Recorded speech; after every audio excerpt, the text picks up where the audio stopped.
اعوذ باللہ من الشیطان الرجیم بسم اللہ الرحمن الرحیم 22ویں تراویح کے چند اہم نکات۔ آج 26ویں پارے حامیم کی تلاوت کی گئی۔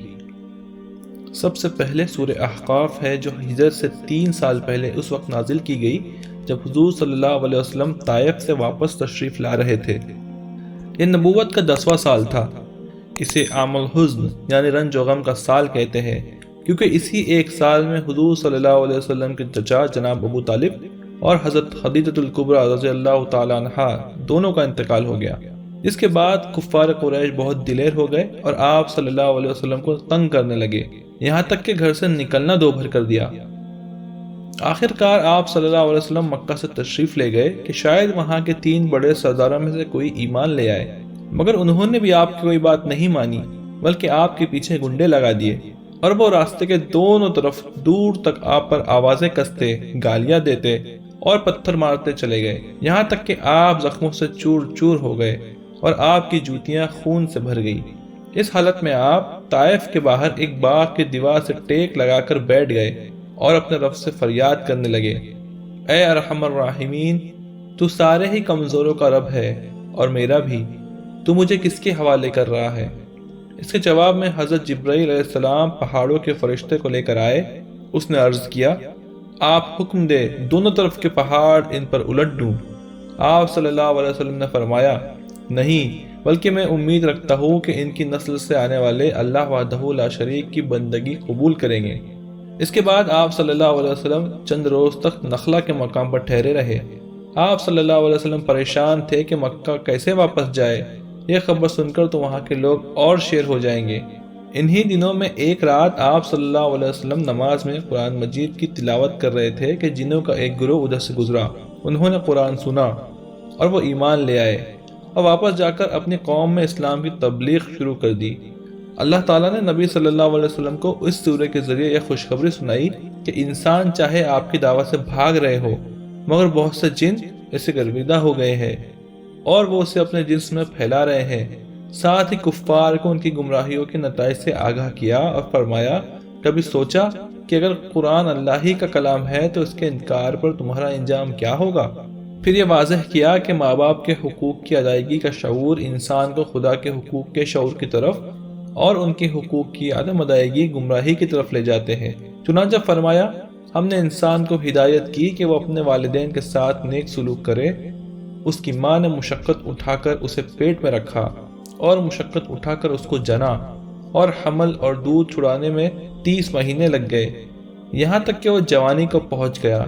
اب اگر وہ نعمتوں کا شکر ادا کرتا ہے جو اللہ نے اس کو اس کے والدین کو عطا کی اور ایسے نیک عمل کرتا ہے جس سے خدا راضی ہو، تو اس طرح کے لوگوں سے ہم ان کے بہترین اعمال قبول کرتے ہیں اور ان کی لغزشوں سے درگزر کر جاتے ہیں۔ یہ جنتی لوگوں میں شامل ہوں گے۔ پھر جب نافرمان لوگ آگ کے سامنے کھڑے کیے جائیں گے تو ان سے کہا جائے گا، تم اپنے حصے کی نعمتیں اپنی دنیا کی زندگی میں ختم کر چکے اور تم نے ان کے مزے اڑا لیے۔ اب جو تکبر تم زمین پر بغیر کسی حق کے کرتے رہے، جو نافرمانیاں تم نے کی، ان کے بدلے میں آج تم کو ذلت کا عذاب دیا جائے گا۔ بس اے نبی صلی اللہ علیہ وسلم، صبر کیجئے جس طرح اولو العزم رسولوں نے صبر کیا ہے، اور ان کے معاملے میں جلدی نہ کیجئے۔ جس روز یہ لوگ اس چیز کو دیکھیں گے جس کا انہیں خوف دلایا جا رہا ہے، تو انہیں یوں معلوم ہوگا کہ جیسے دنیا میں وہ ایک گھڑی بھر سے بھی زیادہ نہیں رہے۔ قرآن کے ذریعے بات پہنچا دی گئی، اب کیا نافرمان لوگوں کے سوا اور کوئی ہلاک ہوگا؟ سورہ محمد صلی اللہ علیہ وسلم میں اللہ نے بغیر کسی تمہید کے اعلان کر دیا کہ جن لوگوں نے کفر کا رویہ اختیار کیا ہے اور اللہ کے راستے سے روکا، اللہ نے ان کے تمام اعمال ضائع کر دیے، اور جو لوگ ایمان لائے اور انہوں نے اچھے عمل کیے، اس نے ان سے برائیاں دور کر دی اور ان کا حال سنوار دیا۔ پھر فرمایا، جب ان کافروں سے تمہارے مقابلے کی نوبت آئے تو ان کی گردنیں اڑا دو، یہاں تک کہ ان کو اچھی طرح چور چور کر دو۔ جو زندہ پکڑے جائے تو ان کو مضبوطی سے باندھ لو، پھر یا تو ان کو احسان کر کے چھوڑ دو یا فدیہ لے کر، یہاں تک کہ جنگ بالکل ختم ہو جائے۔ اللہ چاہتا تو خود ہی انتقام لے لیتا، لیکن وہ چاہتا ہے کہ ایک کو دوسرے سے آزمائے۔ اے ایمان والو، اگر تم اللہ کی مدد کرو گے یعنی اس کے دین کی، تو وہ تمہاری مدد فرمائے گا اور تمہارے قدم اچھی طرح جما دے گا۔ سورہ ختم کرتے ہوئے ہدایت دی کہ اللہ اور اس کے رسول صلی اللہ علیہ وسلم کے ہر حکم کی اطاعت کرو۔ اگر اس میں کمزوری دکھائی تو تمہارے اعمال ضائع ہو جائیں گے۔ عزم و حوصلے کے ساتھ آگے بڑھو تو بازی تمہاری ہے، اللہ تمہارے ساتھ ہے۔ اس لیے دنیا کی محبت میں پھنس کر اللہ کے راستے میں خرچ کرنے سے جی نہ چراؤ۔ یاد رکھو، جو اللہ سے کنجوسی کرتا ہے وہ خود اپنی جان سے کنجوسی کرتا ہے۔ خدا کسی کے مال کا محتاج نہیں ہے، وہ بالکل بے نیاز ہے۔ تم اللہ کے محتاج ہو، یہ تمہارا امتحان ہو رہا ہے۔ اگر تم اس امتحان میں ناکام ہو گئے تو اللہ تمہاری جگہ دوسروں کو لے آئے گا جو تمہاری طرح نکمے نہیں ہوں گے۔ سورہ فتح بھی مدنی ہے۔ پچھلے سورے میں عزم و حوصلے سے کام لینے پر سربلندی اور دشمنوں کی ذلت کا وعدہ کیا تھا۔ اس صورت میں اس وعدے کو پورا کرنے کی واقعاتی شہادت پیش کی گئی ہے۔ سورہ کے شروع میں صلح حدیبیہ کا ذکر کیا گیا ہے جو بظاہر تو دب کر کی گئی تھی مگر حقیقت میں فتح مکہ کی تمہید تھی۔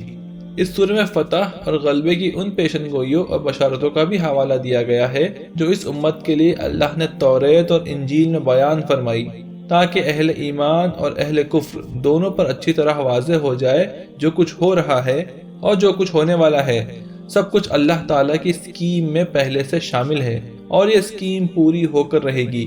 کسی کی طاقت نہیں ہے کہ اسے روک سکے۔ اس سورے میں آگے ہے کہ اللہ ان مومنین یعنی صحابہ سے خوش ہو گیا جنہوں نے درخت کے نیچے حضور صلی اللہ علیہ وسلم سے بیعت کی تھی۔ ان کے دلوں کا حال اللہ کو معلوم تھا، اس لیے اللہ نے ان پر سکینت نازل فرمائی اور انعام میں ان کو قریبی فتح بخشی اور بہت مال غنیمت انہیں عطا فرمایا جسے وہ عن قریب حاصل کر لیں گے۔ اللہ زبردست اور حکیم ہے۔ بیعت رضوان میں شریک ہونے والے جانثار صحابہ کی پذیرائی اللہ تعالیٰ نے رہتے دنیا تک تمام مسلمانوں کو بتائی۔ نیز اشارہ یہ ہے کہ جو لوگ اللہ کی راہ میں جان کا نذرانہ پیش کرتے ہیں وہ دنیا و آخرت کی کامیابی سے ہمکنار ہوتے ہیں۔ چنانچہ سورہ کے آخری حصے میں اعلان کیا جاتا ہے کہ وہی ہے جس نے بھیجا اپنے رسول صلی اللہ علیہ وسلم کو، اور جو ان کے ساتھ ہے وہ کفار پر سخت اور آپس میں رحم دل ہے۔ اس کے فضل اور خوشنودی کی طلب میں رکوع اور سجود میں سرگرم ہے۔ ان کے یہ اوصاف توریت میں ہے اور انجیل میں بھی۔ سورہ حجرات دراصل مسلمانوں کی بیان کردہ صفت آپس میں رحم دل ہے کی تفسیر ہے۔ اس میں بتایا گیا ہے کہ محمد صلی اللہ علیہ وسلم کے کسی حکم پر کوئی مسلمان اپنی رائے کو مقدم کرنے کی کوشش نہ کرے۔ مسلمانوں کا معاملہ آپس میں اخوت یعنی بھائی چارے پر ہونا چاہیے، نہ کہ پارٹی اور گروہ بندی کی بنیاد پر۔ کسی کو اپنے سے کمتر سمجھنا، برے نام سے پکارنا اور غیبت کرنا دلوں میں نفرت پیدا کرنے کا سبب ہے، ان سے بچو۔ کسی کے عیبوں کی ٹوہ میں نہ لگو۔ اللہ کے ہاں عزت اور احترام کا معیار صرف تقوی ہے۔ اسلام قبول کرنے پر اللہ پر احسان نہ جتاؤ، یہ تو اللہ کا احسان ہے کہ اس نے تمہیں اسلام اور نیکی کی توفیق بخشی۔ اگر اس کا حق ادا کرو گے تو بھرپور صلہ پاؤ گے۔ اس سورے میں بہت سے معاشرتی احکامات دیے گئے ہیں، جیسے کہ نمبر 1، اے اللہ والو، اللہ اور رسول کے آگے پیش قدمی نہ کرو اور اللہ سے ڈرو، اللہ سننے والا اور جاننے والا ہے۔ مومنو، نبی صلی اللہ علیہ وسلم کی آواز پر اپنی آواز بلند نہ کرو جیسا کہ تم آپس میں باتیں کرتے وقت کرتے ہو۔ نمبر 3، نبی صلی اللہ علیہ وسلم کی شان میں گستاخی سارے اعمال کے اکارت ہونے کا سبب بن سکتی ہے۔ نمبر 4، جو لوگ نبی صلی اللہ علیہ وسلم کے سامنے اپنی آواز پست رکھتے ہیں وہ پرہیزگار ہے، ان کے لیے مغفرت اور اجر عظیم ہے۔ نمبر 5، جو لوگ نبی صلی اللہ علیہ وسلم کو کمروں کے پیچھے سے پکارتے ہیں ان میں اکثر نادان ہے۔ کسی کو بھی کمرے کے پیچھے سے نہیں بلکہ داخلی دروازے سے پکارنا چاہیے۔ پکارنے کے بعد آنے تک تھوڑا انتظار کرنا چاہیے۔ نمبر 6، مومنو، جب کوئی فاسق کوئی خبر لے کر آئے تو تحقیق کر لیا کرو، کہیں ایسا نہ ہو تم کسی گروہ کو نادانستہ اور نقصان پہنچا بیٹھو پھر اپنے کیے پر پشیماں ہو۔ یہ آیت ولید بن عقبہ کے بارے میں نازل ہوئی جنہیں حضور صلی اللہ علیہ وسلم نے بنو مستلق سے زکوٰۃ وصول کرنے کے لیے بھیجا تھا۔ کسی وجہ سے وہ ڈر کر واپس آ گئے اور یہ خبر دی کہ انہوں نے زکوٰۃ دینے سے انکار کر دیا، میرے قتل کے در پہ رہے۔ آپ صلی اللہ علیہ وسلم یہ خبر سن کر ناراض ہوئے اور ان پر چڑھائی کی تیاری کی۔ اتنے میں قبیلے کا سردار حارث بن ضرار آئے اور بتایا کہ ہمارے پاس زکوٰۃ لینے کوئی آیا ہی نہیں۔ اس نازک موقع پر ذرا سے عجلت عظیم غلطی کا سبب بن جاتی۔ نمبر 7، مسلمانوں کے درمیان رسول اللہ صلی اللہ علیہ وسلم کی ذات موجود ہے، ہر معاملے میں اپنی بات نبی سے نہیں منوانا چاہیے، نہ ہی کسی بات پر اصرار کرنا چاہیے۔ نمبر 8، مومنوں کے دو گروہ آپس میں لڑ پڑے تو بقیہ مسلمانوں کو تماشا نہیں دیکھنا چاہیے، ان کے درمیان صلح و صفائی میں عدل سے کام لینا چاہیے کہ اللہ عدل کو پسند فرماتا ہے، جانبداری کو نہیں۔ نمبر 9، مسلمان ایک دوسرے کا مذاق نہ اڑائے، ہو سکتا ہے وہ ان سے بہتر ہو۔ نمبر 10، عورتیں بھی عورتوں کا مذاق نہ اڑائے، ہو سکتا ہے وہ ان سے بہتر ہو۔ نمبر 11، کسی مسلمان بھائی کو تانا نہ دیا جائے، اپنے بھائی کو تانا دینا اپنے آپ کو تانا دینا ہے۔ نمبر 12، کسی کو برے لقب سے نہ پکارا جائے، مسلمان ہونے کے بعد برے القاب و نام رکھنا بہت بری بات ہے۔ نمبر 13، بہت زیادہ گمان کرنے سے پرہیز کرنا چاہیے۔ نمبر 14، ایک دوسرے کی ٹوہ میں نہیں رہنا چاہیے کہ اس سے آپس کا اعتماد متاثر ہوتا ہے۔